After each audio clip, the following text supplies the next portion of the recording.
Every winter, millions of American engines die in their driveways. If the owners call for a tow, they pay $200, sometimes $300.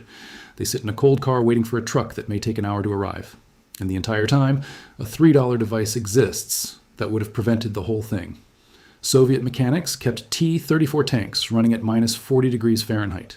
German tanks froze solid, same winter, same front. The difference was not technology. It was a set of techniques the United States Army wrote down in 1941. Then, never told American drivers. A roadside assistance call for a winter no start runs $75 to $150.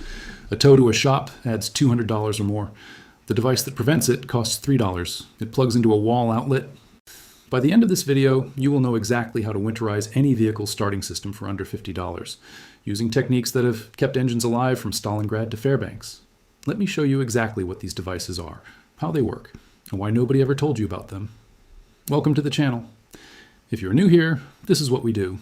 We find practical knowledge that should have been passed down and was not. Not classified knowledge, not secret knowledge, knowledge that was documented, published, field tested by millions of people and then just never handed to you. The kind of knowledge that sat in military field manuals, in Canadian truck stop conversations, in Alaskan parking lots for 80 years, while you paid $200 for a tow you did not need. Or subscribing means you'll not miss the next one, because there is always a next one. There's always another piece of practical, tested, freely available knowledge that somehow never made it to the people who needed it most. Now let me show you what the Soviets knew that the Germans did not, and that most Americans still do not. The story starts before the war. In the 1930s, Canadian bush pilots had a problem. They landed float planes on frozen lakes in territories where no mechanic existed within 200 miles. Temperatures dropped to minus 40 overnight. If the engine would not start in the morning, the pilot was stranded, maybe dead, so they improvised. Before shutdown, they drained the engine oil into a bucket, brought it inside, kept it warm overnight, poured it back in at dawn. The engine started. Crude, effective, and born from necessity. Some went further. They diluted their engine oil with a small amount of gasoline or kerosene before shutdown. The fuel thinned the oil enough to prevent it from becoming a solid block overnight. At startup, the engine fired. The fuel evaporated out of the oil as the engine warmed. The oil returned to normal viscosity. This was not a backyard hack. Cessna and Beechcraft installed factory oil dilution systems on their aircraft, actual valves with timer charts in the cockpit. The pilot activated the system before shutdown, metered fuel into the crankcase, and the aircraft was ready for a cold start the next morning. This was engineered, documented, standard. Now move to 1941, the Eastern Front. The German Wehrmacht rolled into the Soviet Union expecting a short campaign. Winter caught them with vehicles designed for Central European temperatures. Their engine oil turned to paste. Coolant froze. Fuel lines blocked. Batteries died. The stories from that winter are almost absurd. German units daisy-chained vehicles together. A Volkswagen towed to start a half-track. The half-track towed to start a truck. The truck towed to start a tank. Sometimes none of them started. Entire armored columns sat frozen in place while Soviet vehicles drove circles around them. The Soviets had institutional cold weather doctrine. They knew about oil dilution. They knew about preheating. They knew about seasonal oil grades. This knowledge was baked into their military training because their geography demanded it. Here is a detail most people have never heard. When the Luftwaffe captured Soviet aircrew, they learned cold weather engine techniques from their own prisoners. A captured Soviet airman showed the enemy how to keep their fighters operational. The Germans adopted the practice. That is how critical this knowledge was. It crossed enemy lines because engines do not care about politics. The United States Army paid attention. Field Manual 31-15, signed by General George C. Marshall, September 1941. Operations in snow and extreme cold. It documented oil dilution procedures, engine preheating techniques, and cold weather fuel management. Updated in 42. Updated again in 43. Field Manual 9-207 followed. Then Training Circular 21-3. That circular has been updated as recently as 2025. The United States Army wrote all of this down. They updated it for 84 years. So why do you not know about it? Before I answer that, let me tell you about the vault. What I'm showing you today is the surface of the research. The full archive includes complete field manual excerpts, vehicle-specific heater compatibility charts, brand-by-brand comparisons, cold weather emergency gear lists, and regional guides for every climate zone in North America. The vault is where the deep research lives. No fluff, no filler. Just the documentation most people will never find on their own. But everything you need to winterize your vehicle is still coming in this video. Stay right here. Now let us get into the physics of why your engine dies at minus 40. Because once you understand the mechanism, the solution is obvious. Your engine oil has a property called viscosity. It is resistance to flow. At room temperature, oil pours like water. At minus 20 degrees Fahrenheit, conventional oil pours like cold honey. At minus 40, it barely pours at all. When you turn the key on a freezing morning, 3 things can fail. First, the oil is so thick that the starter motor cannot physically turn the crankshaft. The engine will not crank at all. Second, the starter can turn the engine, but it draws so much power fighting thick oil that the battery dies before the engine fires. Third, the engine starts, but the oil pump cannot push cold, thick oil through the passages fast enough. Metal contacts metal with no lubrication. Wear happens instantly. That third failure is the silent killer. One cold start at minus 40 degrees Fahrenheit can produce as much engine wear as driving 500 miles at normal temperature. That number comes from cold start wear studies conducted across multiple research institutions. The exact multiplier is debated, but the direction is not. Cold starts destroy engines. Now here is where the solutions become elegant. An oil pan heater is a simple heating element that attaches to the bottom of your oil pan. The magnetic version costs under $20. The adhesive pad version starts at $3. It warms the oil sitting at the lowest point of the engine, right at the pump inlet. The oil the pump grabs first is the oil that is warmest. Testing from the 1970s measured a 15 to 20 degrees Celsius rise in oil temperature from a pan heater, operating for 2 to 4 hours. That is the difference between oil that flows and oil that does not. A block heater is different. It threads into the engine block through a freeze plug port and heats the coolant. The coolant warms the metal of the engine block. The warm metal stops, stealing heat from the oil that contacts it. Block heater thermal testing measured a 20 degrees Celsius rise in coolant temperature over 4 hours. The oil itself gained about 5 degrees Celsius from the block heater alone because the warm metal stopped acting as a heat sink. After 4 hours, returns diminish. You gain maybe 3 more degrees Celsius in the next 4 hours. 2 to 4 hours is the effective window. Combined, a pan heater and a block heater warm both the oil directly and the metal the oil touches. The engine cranks easily. The battery is not overtaxed. Oil flows immediately at startup. Wear drops dramatically. The military went further. The operational energy and assurance specification calls for 0W-20 oil tested to minus 31 degrees Fahrenheit. For extreme cold, the Russian Far East practice uses a 20 to 25% kerosene to diesel blend to keep fuel from gelling. An 80-20 coolant to water mix protects to minus 60 degrees Fahrenheit.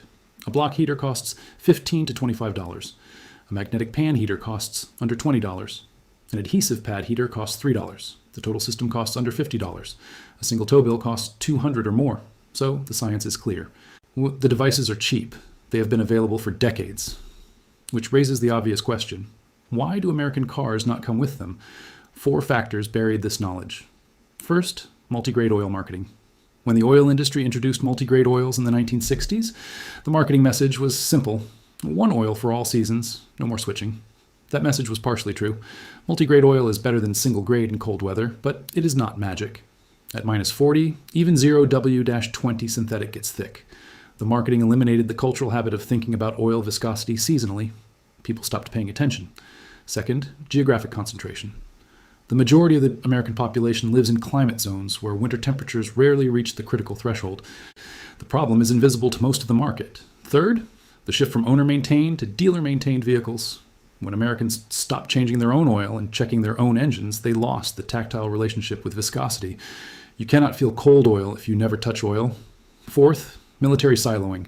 The Army kept updating its manuals. But military field manuals are written for military personnel. No mechanism existed to transfer that knowledge to civilian drivers. Meanwhile, in Canada, this is not obscure knowledge. It is infrastructure. Drive through any parking lot in Winnipeg, Edmonton, or Fort McMurray. You will see electrical outlets at every parking space. Not for electric vehicles, for block heaters. Canadians plug in their cars the way Americans lock their doors. It is automatic. It is universal. Canadian market vehicles from major manufacturers include block heaters as standard equipment. The identical vehicle sold in the American market does not. Same engine, same oil pan, different plug. The manufacturer knows. They just do not include it south of the border. In Winnipeg in 2016, the city passed a bylaw, not banning block heaters, regulating the extension cords. So many people were plugging in their vehicles that the cords draped across sidewalks became a pedestrian tripping hazard. The problem was not ignorance, it was too much adoption. In Fairbanks, Alaska, a standard winter vehicle setup includes a block heater, an oil pan heater, a battery blanket, and a transmission pan heater. 4 heaters on one vehicle, and nobody thinks twice about it. Or the 2021 Texas grid failure showed what happens when the knowledge gap meets an actual cold event. Millions of vehicles would not start. Roadside assistance systems were overwhelmed. Tow companies had week-long backlogs. People with block heaters and oil pan heaters started their vehicles and drove to shelter. The rest waited. Quick lube chains handle millions of oil changes annually. Roadside assistance providers like AAA field millions of winter no-start calls every year. Dealership service departments sell batteries as the primary solution to cold no-starts. None of these entities have an incentive to tell you about a $3 magnetic pad. No malice required. Just zero financial motivation to educate. Oh, a $3 heater and a $30 oil change eliminate a $200 to $400 winter service event. No manufacturer can build a recurring revenue model on a one-time magnetic pad Bahamast purchase. You cannot patent oil pan heating. You cannot patent seasonal oil selection. These techniques are public domain, documented in government manuals since 1941. No intellectual property means no marketing budget. No marketing budget means no awareness. If you are still here, you are the kind of person who wants to know what actually works, not what someone wants to sell you. That is exactly why this channel exists. Subscribe if you have not. The next video goes deeper into a topic just as buried and just as useful. The link to the vault is in the description. Before I give you the step-by-step, here is what I need to be honest about. Not every vehicle has a steel oil pan. Many modern vehicles use aluminum. A magnetic heater will not stick to aluminum. You need to check. Hold a refrigerator magnet to your oil pan. If it sticks, magnetic heaters work. If it does not, you need a bolt-on or adhesive heater designed for aluminum. Every electric heater requires electricity, grid power, or a generator. If the grid goes down in a winter storm, your heater is useless unless you have backup power. This is a real limitation. Plan for it. Oil dilution works. Aviation used it for decades. The military documented it. But it accelerates engine wear and creates a real fire risk. In the 1940s, the Finnish Air Force lost a Messerschmitt Bf-109 to a gasoline vapor ignition during an oil dilution procedure. The fuel vapors in the crankcase found an ignition source. The aircraft was destroyed. Oil dilution is a survival technique.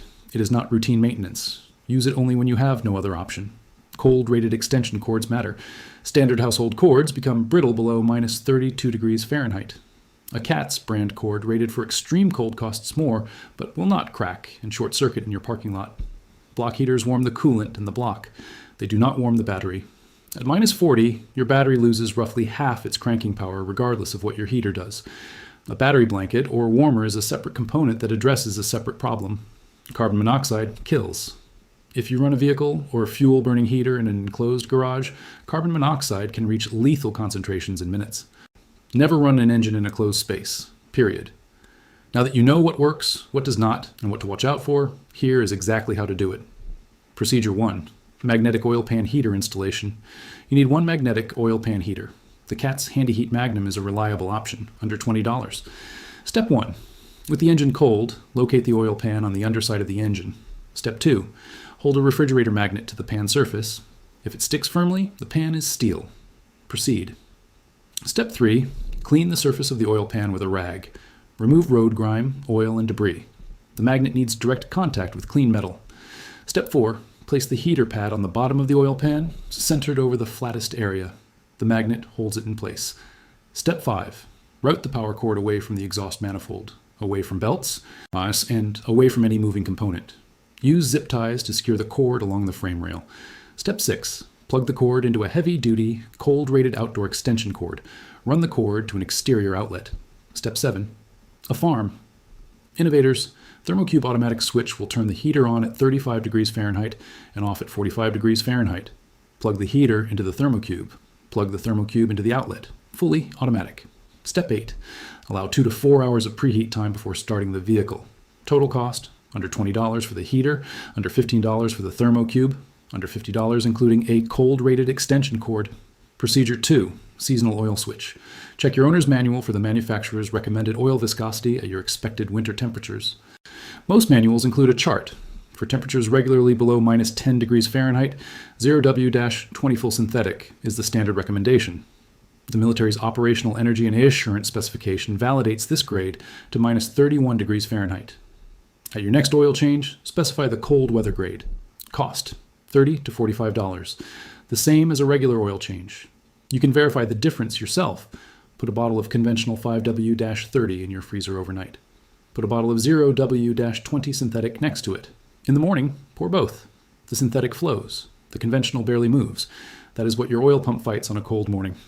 Procedure 3, block heater installation. This is the most involved procedure. A block heater threads into a freeze plug port on the engine block. Step 1. Identify the correct freeze plug location for your engine. Your vehicle's service manual or an online form specific to your make and model will show the position. Step 2. Drain the coolant below the level of the freeze plug you are removing. Step 3. Remove the freeze plug using a socket or a freeze plug removal tool. Step 4.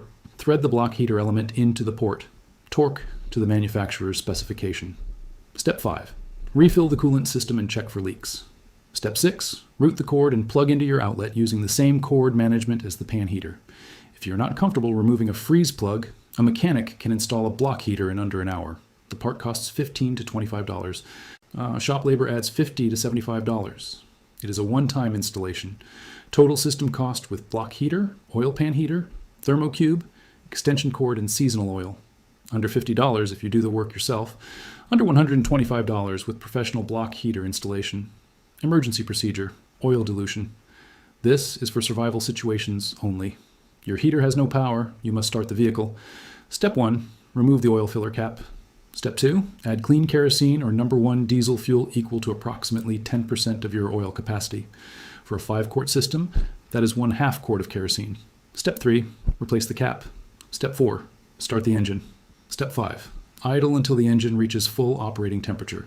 Do not drive under load until warm. The heat will evaporate the fuel out of the oil through the crankcase ventilation system. Step 6, change the oil as soon as possible. Do not drive extended distances on diluted oil. Do not use gasoline as the diluent in a modern vehicle. Gasoline vapors in the crankcase near hot exhaust components create a fire risk. The Finnish Air Force learned this the hard way.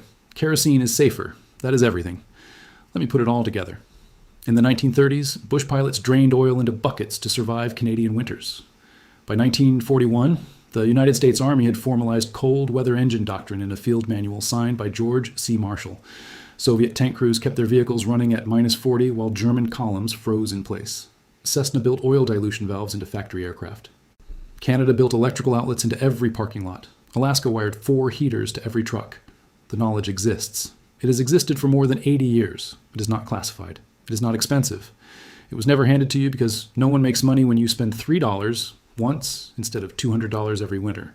Now you know what Arctic truckers know, what Soviet tank crews knew, what Canadian commuters know, what bush pilots figured out a century ago. The total cost of everything I just showed you is less than what you would tip your tow truck driver. Share this video with someone who parks outside, someone who commutes in the cold, someone who has ever sat in a freezing car waiting for a tow truck that charges by the mile.